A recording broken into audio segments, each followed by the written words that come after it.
the NFC North is going to be one of the best divisions in football next year. And that's why it's interesting to see what the Vikings are going to do at quarterback. They traded with the Texans. Now they got 2 first-round picks, the 11th overall and the 23rd overall pick.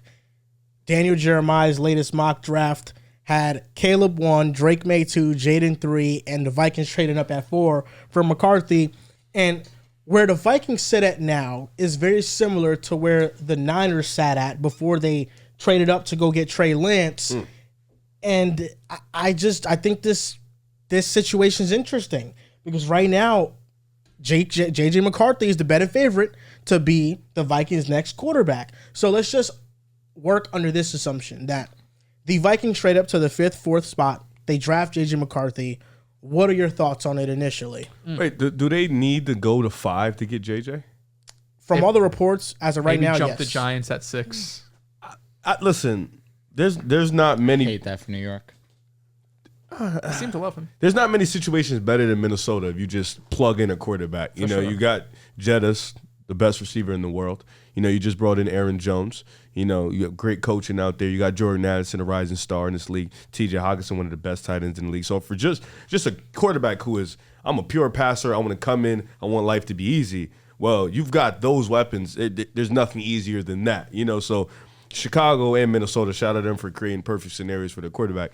But for Minnesota, I mean, I watched a little bit of JJ. I've seen the comparisons from JJ. He seems like the boring, prototypical game manager like quarterback that they've been talking about with a little bit of athleticism to him. Michigan fans haven't been too big on him because in reality they were so dominant he didn't have to do much in his last year. He's talking about me right now. Yes, I am talking about you for sure, but you're my Michigan guy, so Amen credit to to you. And then I've seen the hype with Jaden Daniels, you know, the athletic, tall, lanky freak that can, you know, kind of bust off 40-yard plays and run with the wind. So, like you said, we're going off the assumption that J.J. McCarthy, they trade up, they get J.J. McCarthy. I wouldn't be too mad about it. I think it's about time Minnesota does try and go get a quarterback, you know, and I understand the situation where you want a quarterback who can give you athleticism, but also can help you from day one, who also can be, you know, just a game manager at the moment. And then when you got weapons like that, I don't think, you know, the drop off from picking either Jaden or JJ is going to be too massive when you have a situation like that. And I think based off the coaching staff that they have, if they believe in JJ that much that they traded up for him, I trust in them to make that decision. This could be a case where the Giants beat the Vikings again. Reports coming out that the Giants are interested in J.J. McCarthy and at pick 6. It's been one of the worst kept secrets that the Giants are looking for a quarterback. Now it's forcing the Minnesota Vikings' hands to now trade up to number 4 to select a quarterback that I personally believe was going to be there at pick 11 for them to just sit there and get J.J. where they stand right now. But apparently that's not the case. I don't love this, trading up to 4 for J.J. To me, I love J.J. McCarthy at Michigan for what he was able to do for us over there. We were able to win a national championship. But you look at those 3 games where Jim Harbaugh was suspended. He was regular. This is where I felt like, well, you didn't have the guy that was kind of guiding the ship along. You showed me not much that you can overcome. I will say in the playoffs, JJ did play well. In the college playoff where it mattered most, he did play well. But again, a little ironic, Jim, of course, was back for the playoff run, and they were playing some high-level, efficient football. It also helped that Blake Corum was the best running back in college football as well. But at the same time, I still feel that JJ's a little bit raw. He is athletic. That is one of the main things that you can look at him. He is athletic. He can get outside the pocket, extend plays. I just don't know if I'm all in on that, especially Drew, trading up to pick 4. Question. You said JJ, and just question. You said JJ, he looked really regular without Harbaugh when he was out for those 3. So do you not trust in O'Connell enough to where it's just the NFL. Okay. It's the NFL. And that's the difference there. I do trust O'Connell, no doubt. And now you're about upgrading it. From the coaching to now you have Jettis, you have Addison, you have TJ. It's like again, but the processing from college to football is difficult. It's for sure different. I don't know. I mean, maybe he's going to be put in a situation where he is going to start. I think Sam Darnold will get the reins to start off, and then if they feel like they will make a change, it'll be mid-season. But all in all, right now, the Vikings, I don't look at it where we currently stand right now as a good move for them. I think you kind of just play the board, see what happens. I get quarterback is you can't win anything without it. That's the truest point that there is. But trading up to number 4 to get the 4th best quarterback in this draft, I think that's tough for me to sit with.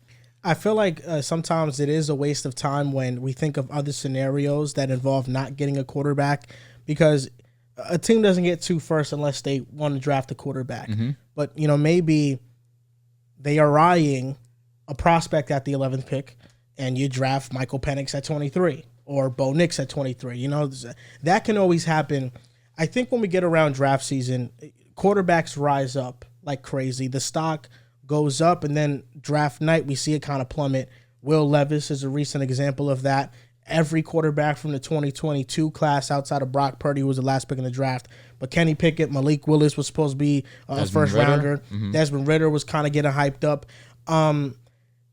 J.J. McCarthy, if you tell me he's a second round pick, I love it. I don't love it if he's a top 5 pick. I don't. And I think there are some serious concerns with his game. I think processing the field, anticipation, his inaccuracies, there's just a lot of inconsistency to where I don't think he should start right away. But then you look at the positives of J.J. McCarthy. He has the size. Yes. He was one of the more talented recruits at his position. When he's accurate, he's really on. He has a live arm. He has plus athleticism. And he's young. He's the youngest quarterback of these draft eligible quarterbacks. He's only 21 years old. So you're talking yourself into a quarterback that can still develop and can still improve. And that's what you're buying into. But sometimes teams get stuck in the mud when they bank on too many traits. And JJ, to me, has not shown enough on his film to be a top 5 pick in this year's NFL draft. If they are going out and getting Drake May, I love this move. I think Drake May is that talented. When you're in a division like this, you have to think about it from this lens. If I'm drafting this guy, can he compete with Jordan Love? Can he compete with Caleb Williams?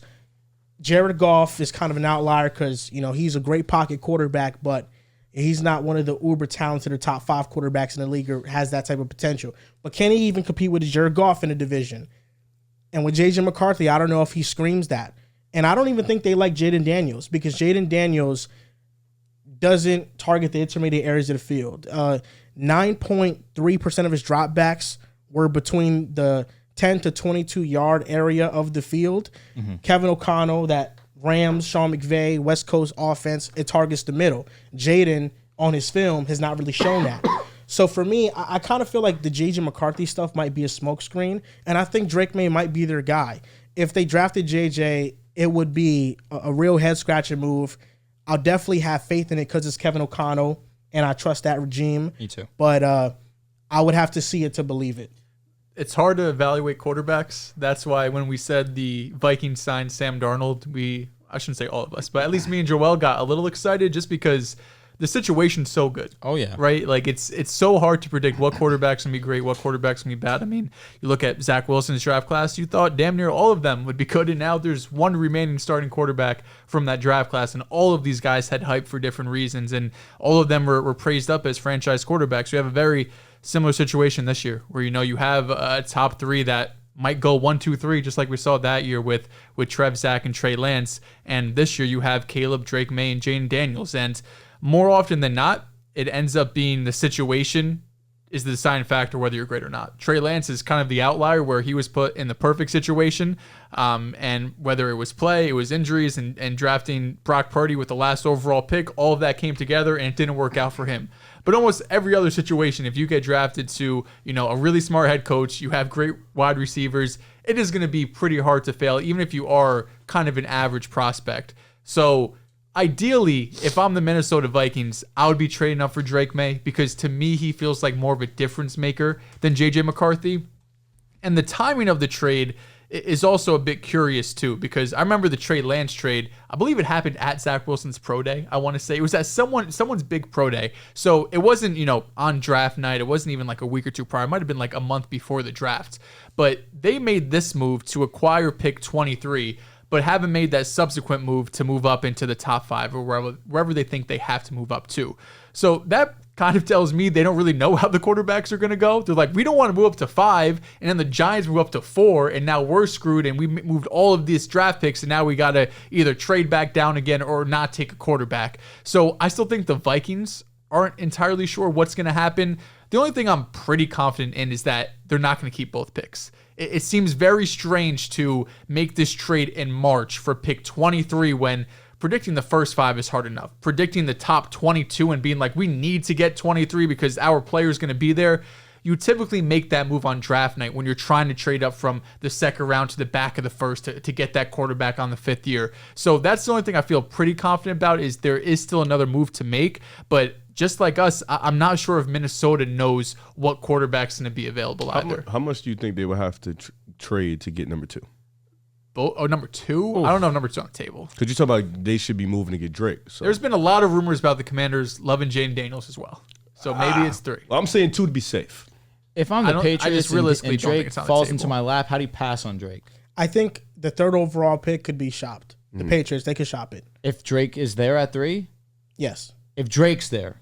Yeah. Their front office, the general manager, I'm forgetting his name, but he has made it a point of emphasis to stockpile draft picks. Patriot, Jake Elliott? Yes, Jake Elliott. He wants to stockpile draft picks and keep adding more talent. The Patriots, although we know the quarterback is a need, there's just so many other holes on that team as well that I could see them taking this year to add those position groups they need, and then next year or the year after targeting a quarterback. To move from 11 to 2, you're probably going to have 11, 23, and probably a couple day 2 picks. I don't know if you have to give a 3rd. So would first. you would for Vikings wait to see if they take, because Maybe. if the Who Commanders take Jaden at 2, then you try to trade to the Patriots, because if you talk about they're shopping that pick. Trey Lance was 3 first, right? To move from, they were around 12. I want. Oh yeah, 3 first. Dolphins got absolutely blessed. So maybe you do have to give up a 2020. That's a lot of assets. But Minnesota, I mean, they're in position where they can make that aggressive move because they made a bunch of moves defensively. They were still a strong defensive team last year. And offensively, I mean, you could probably use some work on the offensive line, but weapons rise, like wide receiver, tight end, running back, you're pretty much set. So it is the kind of rare situation, similar to San Francisco, where you don't want to give up draft capital just to give it away. But when you're in a situation where you have so much other talent around, it's like, we need to get that quarterback. Yeah, it sucks because I think that it's hard to see a world where the Bears miss on Caleb, because I think Caleb is just that good. But there is a world where the Vikings could whiff this pick. And I hate that for the Vikings and their fans and Kevin O'Connell. Saying whiffing in terms of like they're going to trade up to 4 and McCarthy isn't? They just take the wrong guy. The guy they take just ends up not being that good. But then on the flip side, they could take the guy that ends up being really good, and who knows who that's going to be. But I feel like it's tricky. I do agree with your point that they're not attaching themselves to a decision. We saw the Panthers trade up in the draft last year. They weren't sure who they wanted. Exactly. They didn't know who they wanted, so they were scouting everybody on the fly. They made the wrong and pick, the man. entire organization was split on the pick, because there have been reports that Frank Reich wanted C.J. Stroud. Yep. The owner, David Tepper, wanted Bryce Young. So they weren't all consensus on one guy, and they made that trade, and they gave up a ton. And Bryce Young, I still think, could be good, but he's not a C.J. Stroud. No. So I think the Vikings are not tying themselves to a decision too early. They're still evaluating all quarterbacks. I think they're having a private workout with J.J. McCarthy. And if there's one guy they really love and feel like they got to move up to go get, they're going to go get him. And they lost value on that trade in terms of like trade pick value that Jimmy Johnson came up with all those years ago. They lost pretty significant value in terms of moving down from 23, or excuse me, moving up to 23 and giving up those seconds and future seconds. And you typically only do that if there's a player at a high position need, quarterback, receiver, edge, corner, that like you need to have that guy.